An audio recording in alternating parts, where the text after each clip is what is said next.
Welcome to Season 2, Episode 1 of the Good Luck Club podcast. Our mission here, as you guys know, is to help 1 million people start a business of their own. We're well on our way. In 2020, we helped 74 people start a business. And we want to make sure that anyone out there that is starting a business never feels alone doing it. I know as an entrepreneur myself, sometimes when I've been building businesses, it can be a lonely experience. There's people out there with knowledge that can help you. And my guest today, William Reeve, is the CEO of Goodlord. He's going to share his incredible story with us, his insights and knowledge. So stick around. Guys, if you like our podcast, don't forget, you can listen to it on YouTube, Spotify, Apple Podcasts, and you can even get it in your inbox. All you have to do is sign up to our mailing list via goodluckpod.com, and we will make sure every single week you never miss an episode. So let me bring our first guest of the first new season on. William, welcome. Hi, Simon. Thank you. So great to have you here. Thank you so much for taking the time. Thanks for bringing me on. Well, you're at the library. We think libraries are not the past, but the future. It's where knowledge lives. And today, your knowledge lives with us here. So thank you so much for coming here. Thank you, Simon. So the first question I have for you, it's always good for our guests to understand a little bit about you and what your history is. Could you share a little bit of your story? Yeah, so I've been involved with technology businesses over 20 years now. I set up my first business in the 90s in London.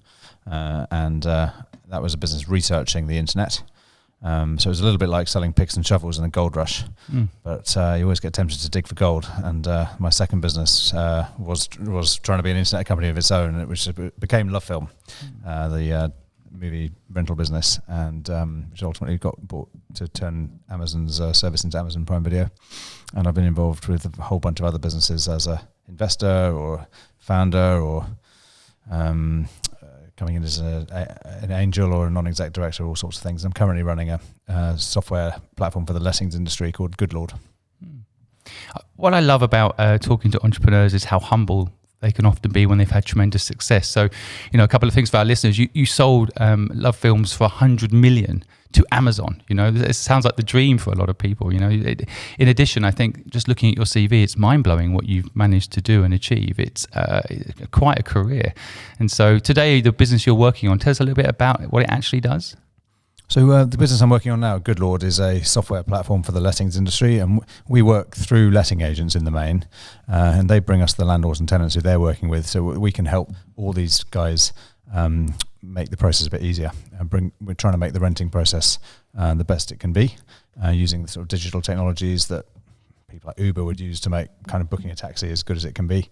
And we help the kind of boring bit at the back end of the process. We're not the ones trying to find the tenants for the landlords, but once the agent's done that, then there's just a whole load of admin and finance, payments, ID checking, compliance that has to happen, and we try and streamline that so it can just be done with one click.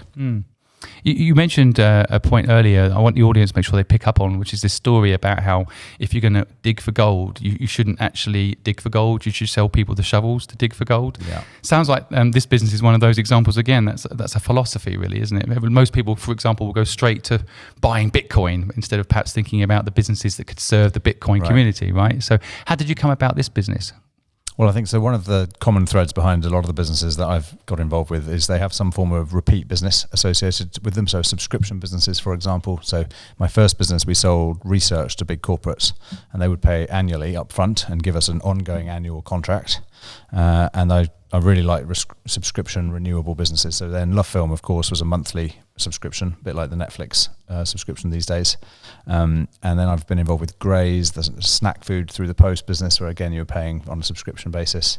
And even Zoopla, actually, which I was involved with for a bit. Zoopla is asking agents to pay a monthly sub to get their properties listed on the website.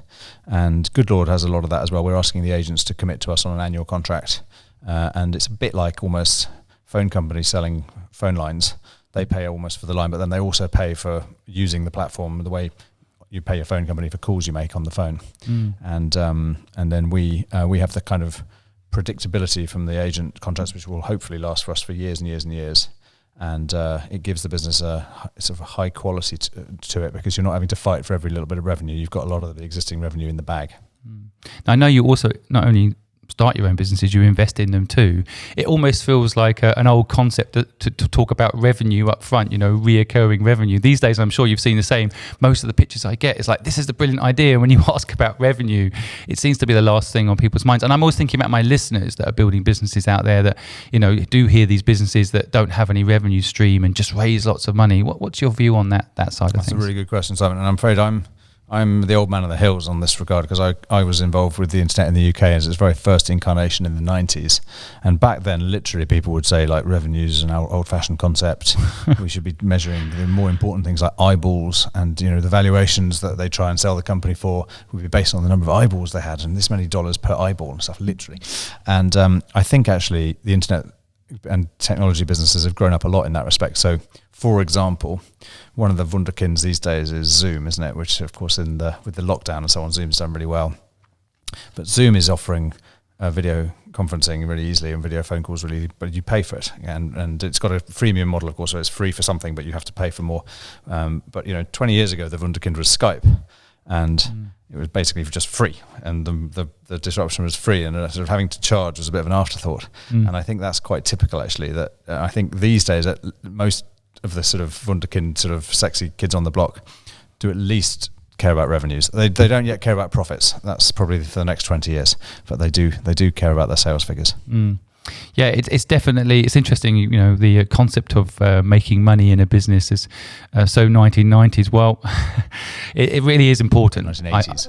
Even fashion in the 90s. Well, I think even in the 90s, I mean, I could see when the dot-com bust was coming, there was finally in 2001 talk about how revenue should be part of business models.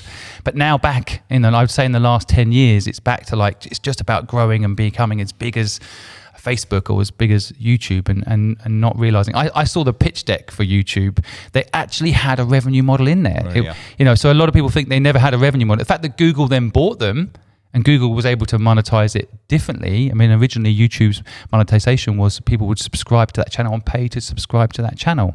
Of course, that's not the case anymore. People can subscribe for free, but that actually gave it a basis for a lot of astute investors to invest in them. So having no revenue model at all is not a good idea. No. I know you have a lot of experience in investing. We can get into that a little bit later, but I just wanted to get back to the personal story a little bit. Like, for you, what is success? How do you define success for you personally? I don't know. I have an off-the-shelf definition. I think I've always wanted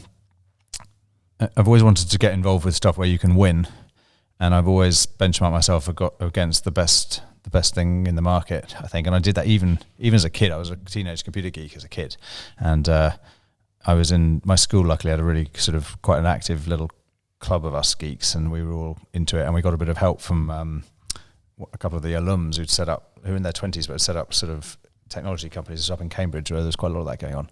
And so, but we would, we would be discussing projects which we were comparing ourselves to the professional stuff and going, well, that we could do better than that. And I think I've always done that. And I think then at university, I kind of got involved with a few publishing projects. And again, the benchmark was the best stuff you can see in the market, and we can do better than that. And then I think all the business stuff I've done since, the question I'm asking myself is, how do you win?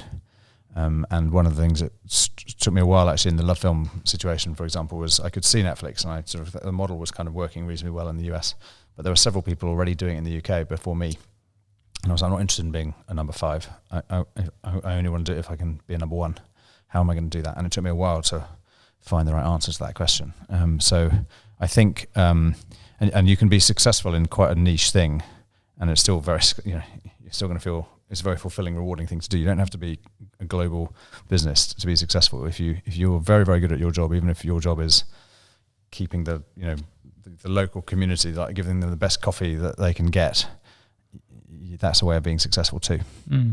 It's an interesting philosophy. I hope my audience pick up on it. It's you never mentioned a financial reward, but being market leader is important, and winning. Having the best product, I think. Having the best product, yeah, which I think is a really good thing for people to pick up on, actually, because a lot of the time people have a measurement of finances, for example, but being the best in the market can really bring its rewards. Being the best or being the market leader, both of those are important. And of course, in some situations, in technology businesses, there's a scale question. So you can't really run a successful technology business if it's small, because it needs to have. Though people think you can set up a website for almost nothing, There's some truth to that, but you can't run a good one for almost nothing. It has to you have to actually have investment, and partly why the Americans have done so well in this is because they've got the biggest home market. So if you end up with 1% of the market in America and 1% of the market in the UK, and you're running like websites, like you're selling books or something, when you've got 1% of the market in America, you've got a 5 times bigger business than you have in the UK, and so you can employ 5 times as many techies, and your website's probably got 5 times as many features on it. And then when you come to the UK and you've got this 5 times better website against the local one, who are the customers going to use? They're going to use the one and it's 5 times better. So there is a scale dynamic which has helped the Americans and which applies certainly in technology businesses. And then if you've got the scale, you can often have the cheapest prices, and you've often got the easiest marketing because everybody's heard of you. And so suddenly the business is better. And that can be a challenge, of course. So maybe if you're trying to sell coffee, aiming to be the best in the local neighbourhood isn't quite enough, right? If there's a scale challenge to play. But plenty of businesses, the scale needed to win is not that high. Were you always an entrepreneur? You mentioned your school days there. Were your parents? I didn't think of myself as an entrepreneur until into my 20s, but I think I did get voted in the school yearbook the guy most likely to become a millionaire by the age of whatever it was. But I think they just thought I was going to bet on the horses or something. I don't remember what why they pigeonholed me for that. But so you was a gambler? Do you think is that what?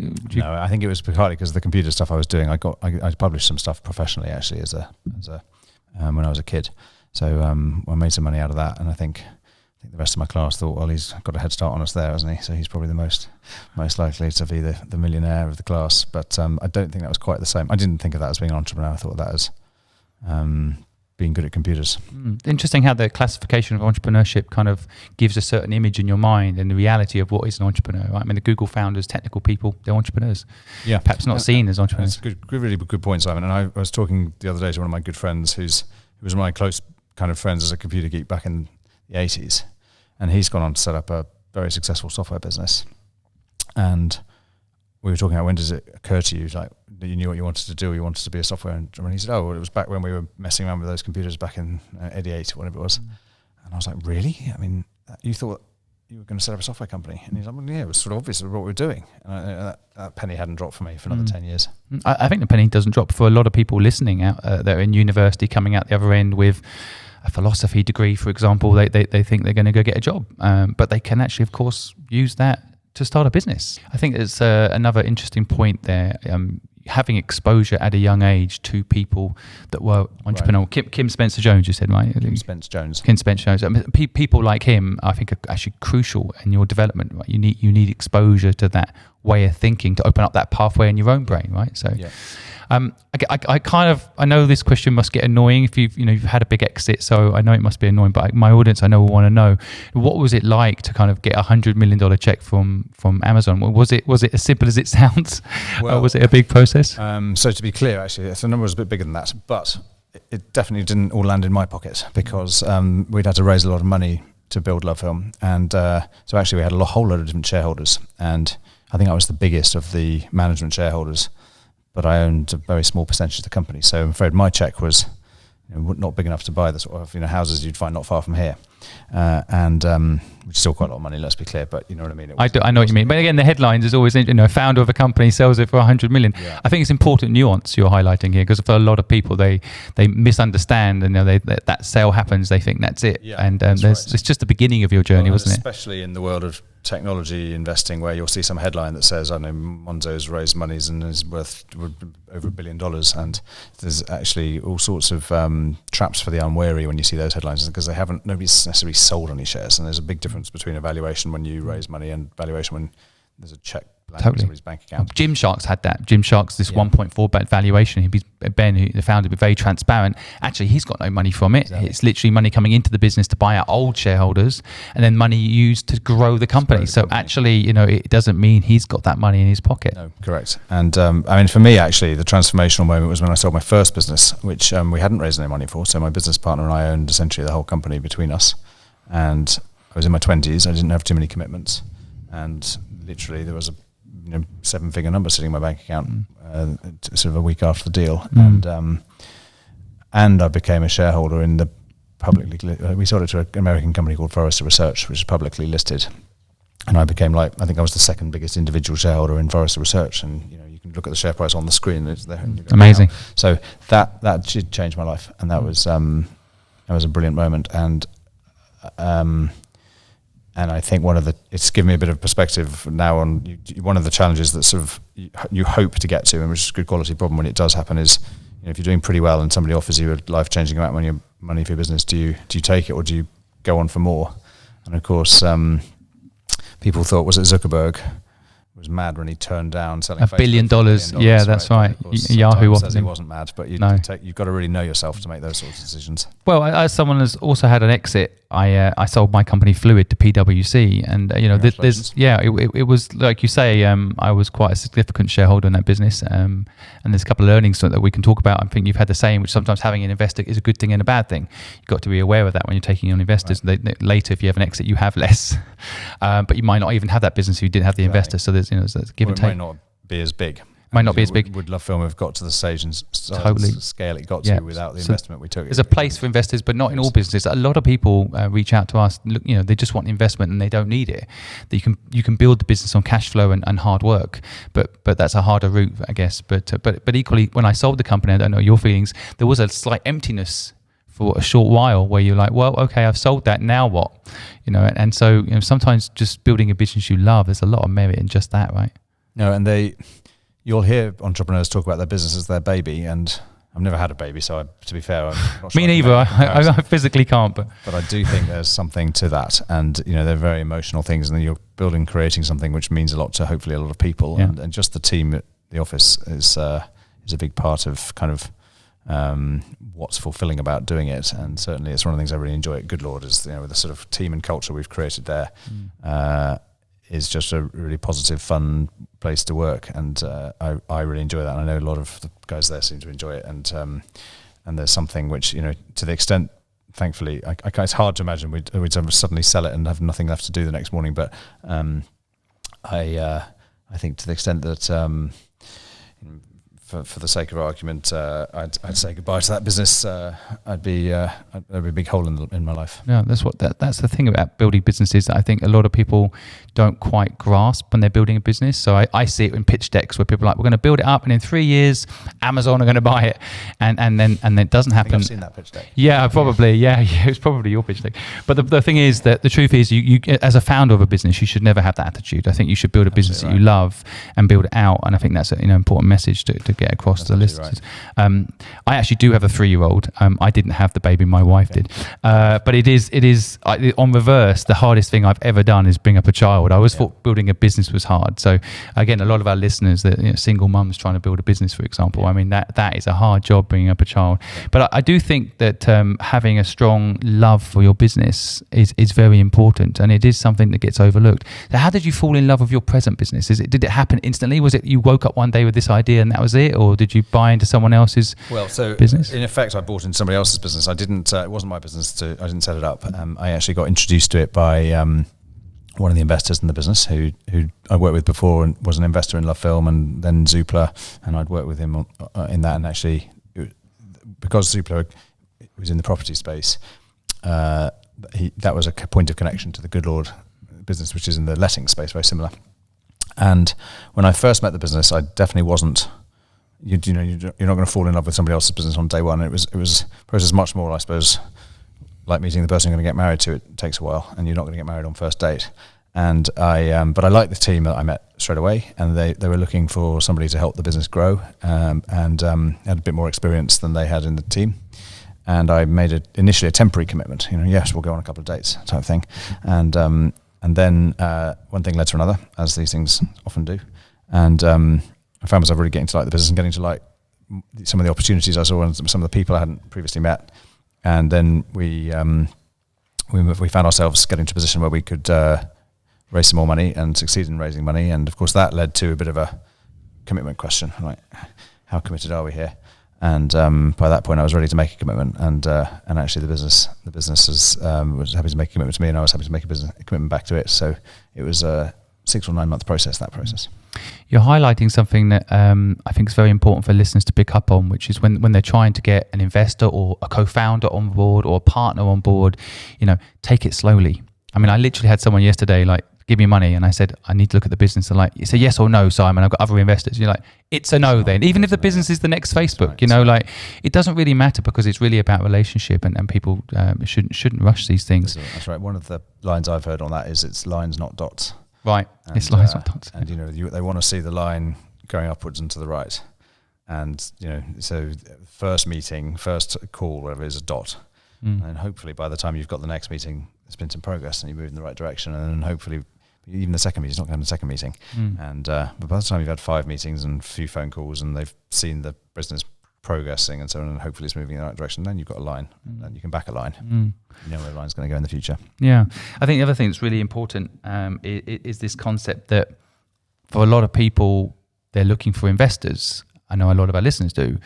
But finding someone who can invest and get involved and contribute is, I think, the holy grail of investment when it comes to getting people that, if you can bring you in, your time is so much more valuable than your money, your experience. Pardon? You're scaring me now. But it's true though, isn't it? It's really a big, that's when you've got an amazing investor, if someone's actually giving time to the business. I mean, I built businesses myself with not necessarily raising money from someone that's just giving money, but from someone that's giving money and then getting involved, bringing their skill set to the table. It could be transformational. It can. I think I have a slightly different view actually, in that I think you do want investors who can add value. But you need to be careful because some investors will want to get involved because they've put money in and they just sort of fallen in love with the thing. It's, you're doing coffee thing. I love coffee. Or maybe I get to work in the kitchen if I've put money into the business. I get you. I agree with you on that too. That might not be the right call, right? So you want the guy who's actually best at making coffee, not because the guy he gave you money to the business. And I think that one of the tricky things is finding the balance between, the best investors don't have much time, but they will be able to add value, and it's finding ways to make sure that they have the information they need to be able to help. And so my stance has changed on this a little bit over the years as I've got scars on my back. But I think I'm always saying to people, look, I want to be copied in on things that you're sharing, like with your board or so on. So don't build anything. Don't like do any reports for me. But if you've got management accounts, I want to see them. I don't want a weekly call or a meeting or whatever. I just don't. I've made 70 odd investments. I haven't got time to have regular calls with them all. But if they all send me their management accounts, I'm not going to read them all religiously the moment they get my inbox, but I will keep up to date. And if they say in there like what's going well, what's going badly, I'll know where I can help. And if they particularly say here's where we need help, trying to hire this person, or we could do with an introduction into this company, then I can really. There's a chance I'll be able to say, I know somebody there, or it's funny, I just met a guy who's might be a good fit for you, let me introduce you. And then you've got an investor who can help, but without frightening them that, I was really hoping 4 hours a week. How's 4 hours a week sound? And the reality is 4 hours a week. If somebody's got 4 hours a week for you, might not be your best investor. Plus, it's not about time, is it? Often it is about that 15 minutes bit of knowledge, or that one connection, or that one insight that is transformational. Absolutely. So yeah. I mean, I think there's probably the nuance to this point is you've got to know yourself as a founder of a company, know what your strengths and weaknesses are. If someone comes along, for example, I'm marketing, so if someone comes along and wants to put money into my podcast platform, but they're also marketing, 2 chefs in the kitchen is going to get very messy. But I'm not particularly strong on finances, so when people come along and say I put money in, but I'd like to take care of the finance side of the business, and I'm really happy about that. So I think the question is really more about like what that person can bring to the table, and I completely agree with you. I've also I've invested in 68 startups. I've personally started 18 companies, so I've seen it too. You're quite right, where people put money in and suddenly, even worse, they think they're running the business. So then it can get really messy and very quickly too. So having those conversations up front, where do you sit within the investment cycle? Are you someone that wants to get involved? Okay, you are. In that case, where do you want to get involved? Because this is what we already have covered. This is probably the grey area. Maybe you could do that if you're best in class, to your point. Because the other thing is, just because you're available, I mean, I personally made the mistake in hiring people. I've hired people that are available as opposed to people that are best in class and gone after them. In my early career, you hire someone that was available, but actually what you want to do didn't need to be paid very much. Well, exactly. They're available. Maybe but I've found over time it's better to go actually after the people that are best in class. And bring them in and pay them properly and so on. But I mean, I did like your measurement of success, that kind of win category. But do you personally ever set goals for yourself? Is there any particular measurement you look at for yourself other than winning as a success measurement? I think having goals is really important. And I think, in fact, I try and do that at work. I try and make sure that we've got objectives clearly established for the company, for the people, and we do that very regularly. And actually, part of my trick there, I take this so seriously that actually I pay on that, and I make sure that we link our pay to people's performance against objectives. So I'm all over the value of having goals and objectives. So why I don't have them for myself, I'm afraid I can't really tell you, Simon. But, so funny. No, a plumber with bad plumbing, isn't it? No, it is, and I really think the people who know what they have a goal that by the time I'm 30 I do whatever, or that I'm really determined to be able to pay for that house on the corner like outright or whatever it is. They tend to hit those goals. So I'm afraid I just haven't quite found that. That's very interesting psychology, though. Why do you think? Is it because you're so busy focusing on goals for the business that you need a bit of a break in your personal life? Is there some psychological requirement there? I think part of it is because I had quite a lot of success quite early, which gave me a lot of freedom, and I've really valued that freedom, and I've really felt I don't want to be at somebody else's, dependent on somebody else, or sort of get myself overexposed on something. And there's probably something about if I really felt I sort of had to pin my colours to a mast, I would. That might not be a place I wanted to be. When I was at university and before, I really wanted to be headmaster. Like that was definitely, if you'd asked me my goal for probably 7 or 8 years of my life, I wanted to be headmaster. And that never came to pass, partly because I kind of realised that actually running your own business is quite a lot like being headmaster, but probably without some of the bad bits and with a lot of better bits. So I did have a goal, and I found a way of doing better than it. And probably ever since then, I haven't found a goal I've been more motivated by than being a headmaster. But I think your goal is to have freedom. I think it's a fantastic goal. I have exactly this. That is success. Independence. Yeah. I absolutely think that. Yeah. I don't think any amount of money doesn't matter, I think. But as long as you can afford your freedom. Yeah. The only thing money buys you is time, right? Yeah. No, I think that's very valuable. And I want to be able to choose what I do, and not depend on anybody, if financially or otherwise. And I sort of have achieved that. So I want to keep that. How do you deal with risk? I mean, you make 70 investments. It feels like a lot of risky maneuvers. How have you? Well, a lot of people out there, again, they're scared to take risk. Risk is such a big thing, and don't want to lose it all, as you just put it. Not have money anymore to go on the holidays they want, or have the freedoms they presently got, the luxuries they've got used to through lifestyle inflation. But how do you calculate risk? How do you deal with it? That's a good question. I think some of the people who are quite similar to me, and probably most quite experienced investors who know me well, would say I'm quite conservative compared to them. And for example, my average investment in an angel business is probably a bit smaller than theirs would be. And I've always liked businesses with like revenues, or with at least an idea and respect for how they're going to get revenues.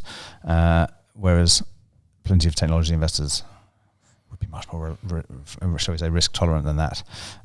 So I'm on the more conservative end of things, I suppose. But I also partly why my investment size is a bit lower is because I've always been quite careful to think of any money I invest in a startup company as essentially almost like a charity contribution. It's money I'm never going to see again. It's flushing it down the loo, and I'm giving it because I want to help the business and because I can afford to lose all that money.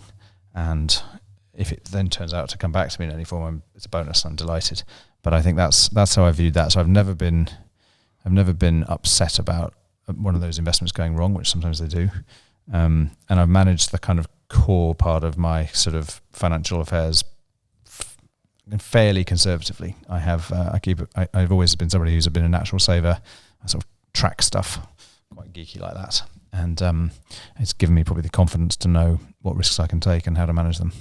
I think it's another great insight from you that I think a lot of people with risk, it's really kind of calculating the downside and accepting it. And then, investing is like that. I have the same thing. If I put £100,000 into something, my idea is I've lost it. Yeah, and if it comes back to me, as you say, then it's an upside. But that's the only way I can live with the risk. And I think so many people risk what they can't afford to lose. Yeah. And that's when it becomes very unpleasant. And if you find yourself, the bank's asking you for personal guarantees, and you're having to mortgage your house to sort of back your business, that's a level of risk I've always managed to avoid, actually. So I've never had to give a personal guarantee. I've never borrowed money from my house to fund my a risky project. I've been lucky, I suppose, in that I've managed to avoid those. But I've done plenty of things which are quite risky. I mean, getting involved with Goodlord was a risk. Getting involved with a couple of the businesses I've been involved with before, I put quite a lot of time as well as money in. What was risky, some of that paid off, some of it didn't. I think there's an element, and I know some of our listeners are experienced entrepreneurs too. There is an element of risk around reputation at a certain point in your career too. So when you get involved with its new business, you are tying up everything you've done before to that new business. How do you manage that sort of risk? Yeah, it's a good question. I'm not one of these people I don't have a big ego, actually, I don't think, and I'm actually quite conscious I think egos are bad, and I don't really want people, egos are, I've seen them do more damage than create benefits.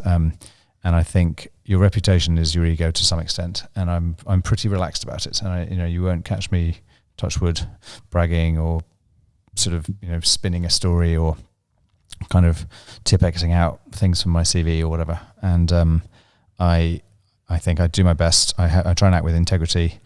I try and work with people I want to work with, and if I do all those things, I don't really care what happens to my reputation, and because I'm looking after the things that are important to me, and if other people want to judge me, that's their lookout, not mine. Well said. One of the things that caught my eye about you, and the reason I wanted you on the podcast, I love the way you talk about your failures and you highlight them. Any stories you want to quickly talk about now around failure learnings and your thoughts on failure? How long have you got for this podcast, Simon? Yeah, I think we've got another 5 minutes. Fit them all in, all your failures in 5 minutes. Look, I think there is value to be gained from failures, and I remember chat with sort of launched I think before podcasts were a thing, you launched a sort of a weekly exercise called Fail Boat, which was designed to sort of get everybody from the Good Ship Fail Boat to sort of talk about why their boat had sunk or whatever it was, and which is a useful exercise. And I think, so obviously I've got investments I've made that have failed. I think I've got stuck into a couple of businesses and put quite a lot of time and effort into them that we've ended up having to close down. I have never managed to do some of the things I'd sort of maybe wanted to do, like become a headmaster.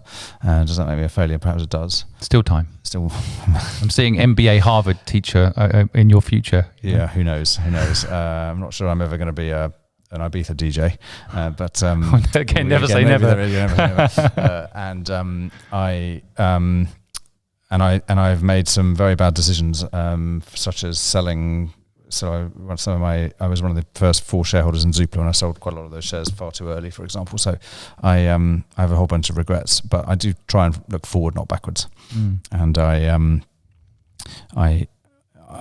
what is that old saying? If you get it right 55% of the time, you're going to do fine. And I think I'm not sure I'm at that number, but I've had enough stuff to enjoy and celebrate to sort of enable me to stay positive. That's a very important balancing act point you're mentioning there too. I mean, I had the same experience with selling my business Fluid to PwC. It's now gone on to do tremendous numbers, but you've got to be happy with what you got, right? And leverage it. I think there'll be a lot of people that would dream of saying that they're the early investor in Zoopla. I mean, just having that insight and being there at those early days, it's pretty impressive. I noticed you're also a chairman at Grays. I mean, how do roles like that come about? Well, so Grays was set up by one of the other founders of Lovefilm, actually. So it was one of the very talented chap called Graham Bosher, who had set up one of the businesses that we acquired, and he worked for me for a while. And he'd been focusing on the warehouse side of things when we were doing DVDs by the post back then. And the Royal Mail went and did this whole shake-up of how they did stuff. And they sort of changed the prices of what they did in a big way. And it was designed to sort of really encourage everybody to send stuff that could easily fit through letterboxes and charge a lot for stuff that couldn't. And he sort of works out that you could practically send water through the post really cheaply as long as it fitted through a letterbox. And he was like, that's interesting. What does water? Water means food, really. So he's like, you can send it's right for sending food, like about as cheap as sending DVDs. And that was kind of how he came up with the idea. And then he asked me to help out. And I think I was only ever going to get involved kind of as a non-exec sort of advisory part-time basis. But I was known by him and some of his team, and I was also known by some of the investors. So they asked me to become chairman because it was a natural sort of, you know both sides of the table basically, and they all trust and respect, or were happy to work with you. So we, that happened. I ended up being chair there for about 7 years. Actually, didn't think it was going to last quite that long, but it did. Amazing. Well, I have a funny story myself. I opened up Graze in Hong Kong and China in 2010. That's when I first found out about Graze, the one you were chairman for. And it's interesting how, one model, same name, two different models. Mine was a healthy cafe that we'd compete with Starbucks and scale up from there. And of course, Graze was doing the snack food business, which has gone on to do really, really well. Yes, although, did you have the trademark for Graze in Hong Kong? Yes, we did. Do you remember who had the trademark way back when in the UK? No, I don't know. Because we actually had to license it at first, and it was the cafe at the London Zoo. Oh wow, that's so funny. They were the original trademark holders. That's so funny. That's so funny. Well, trademarks, one of the things I always warn people in business to you come up with a great name around the dining room table. Maybe you even get a URL, we love Graze or something, and then only to find out a year into trading that someone else owns the trademark, and you can get into a lot of trouble around that. I owned a business called Foodie, and we basically did so well in Asia with this business, and then somebody came out of the woodwork and said, we own that trademark, and we had to, in theory, by law, give them all the earnings for the last 3 years in that business as part of the potential settlement for trademark infringement. So it's fascinating. Yeah, I had I was sort of a bit like that around when we were setting up my Lovefilm business. It was me and Alex Chesterman, chap who's become well known these days for Zoopla and Kazoo and stuff. But the name he wanted to go with originally was EasyFlix.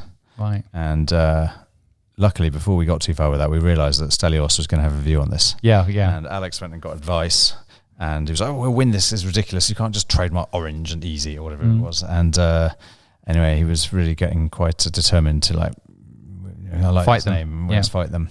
And I was just like, we've got so many other things we need to focus on. This it's don't just bother. a distraction. Let's pick a different Especially with brands like that, they get pinned in a corner. They've kind of got no choice but to fight back and really. And he would have definitely attacked us on it. And I saw a case the other day about him going after somebody for some equally tenuous Easy related name. But Stelios has a track record and fair cop to him, I suppose. But I think we made the right call by deciding to pick a different battle. Yeah, totally. Good learning for listeners though about trademark there. I think one of the things you've mentioned a few times, and of course the theme of our podcast is how luck plays a role in business. What's your view? You mentioned luck a few times. Luck plays a role in all sorts of things, and definitely including business. And I've been lucky countless times, thankfully. Although I think I do somewhat subscribe to the view that you can make your own luck as well. And a lot of the guys who you want to back and be part of are the guys who do make their own luck. And I think in my case, part of how I do that is I'm a fairly natural networker. I've always sort of been quite an extrovert sort of character, the sort of character who says yes to random podcasts and stuff, because you just never quite know what's going to happen. And whereas, for example, my old partner Alex Chesterman, not that sort of person, like amazingly focused, disciplined, capable, talented businessman, but he makes his own luck in other ways, but it's not through sort of random networking. Were your parents entrepreneurs? No, absolutely not. My father was an academic, a Latin professor, in fact, so I don't know what the opposite of entrepreneur is, but that was probably close to it. And my mother is originally a teacher, and then she became a financial journalist, and these days is an accountant. So, I think probably some financial literacy kind of came with the genes, but there wasn't anything entrepreneurial about it. Any family pressure, any points like get a real job? What are you doing this stuff for? No, I think I don't talk to my mother enough, and I'm not sure she probably worked out what I was up to before I started to do okay in it. No, and I think my initial route was to try and keep things open. I didn't have answers as a kid to what do I want to do when I go, what job do I want to get? So I was always interested in opening doors and not closing them. So I did some maths and physics and economics at A level, thinking probably going to open a lot of doors. Don't fancy these hard things like chemistry. And then I went and did a engineering economics degree at university, which again I thought was probably going to open doors. Stops me having to compete with the mathmos. And then I went into management consultancy, very much thinking it feels like I'm going to be carrying on opening doors. I don't want to defer the decision. And then I thought I might go and do an MBA, but an opportunity to set up my first business sort of came along, and I ended up doing that, but still thinking probably won't work, and I'll then do an MBA. And luckily the first business did work. I think we've only just scratched the surface of your knowledge, and so I'd love to have you back on. I'm going to end with this kind of question. If you were a young person out there looking to start a business today, are there any areas you think people should focus on? Any businesses that you think, hey, I'd give that a go if I was 20 and had time, or 50 and had time? I think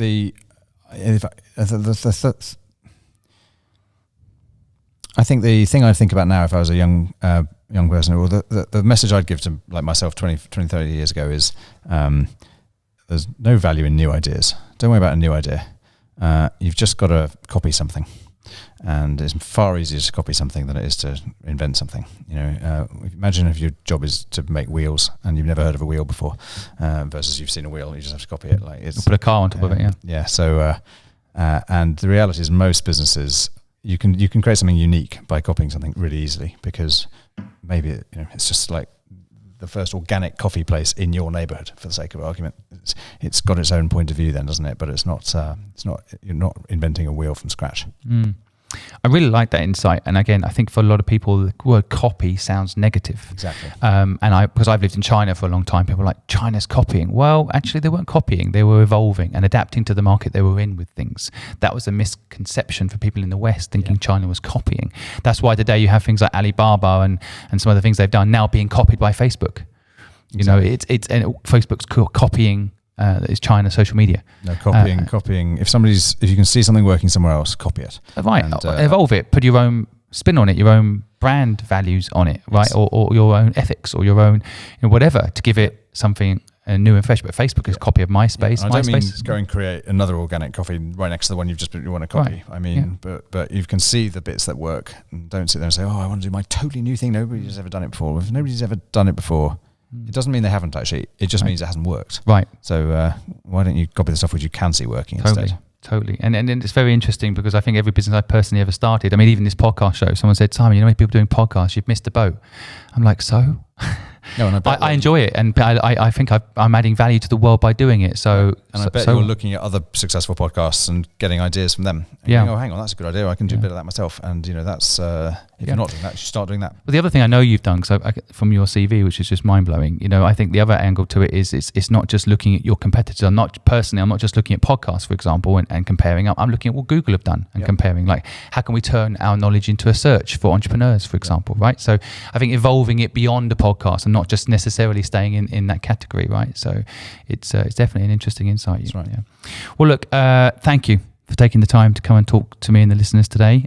Thank you for your insights, and thank you for investing in so many entrepreneurs and supporting them. And look forward to having you back on the show another time. Yeah, well, thank you for trying to create 1 million businesses, Simon. It's a good mission. Yeah. Well, it won't be me; it'll be the people listening. Hopefully, we'll help them do it. But thanks so much. Thank you for listening to our first episode in season 2 of the Good Luck Club podcast. I hope you found it interesting. If you'd like to connect to William, feel free to click his link below, and I'm sure he's ready to hear your pitch if you're looking for investors. In addition, if you like what you heard today, do me a favor, hit the share button so the rest of the world can hear these insights. Finally, if you have any questions about entrepreneurship or are feeling alone in entrepreneurship, feel free to comment below or DM us, contact us direct, and let us know how we can help you through these difficult times. Every week, we do one-on-one sessions with entrepreneurs, helping entrepreneurs. You can get 15 minutes with anyone if you're polite and patient and have a good question. So let us know if we can help you in any way, and we'll be here. Thank you again for listening to this week's episode of the Good Luck Podcast. We know you have thousands of podcasts you could be listening to. We feel lucky you listen to ours.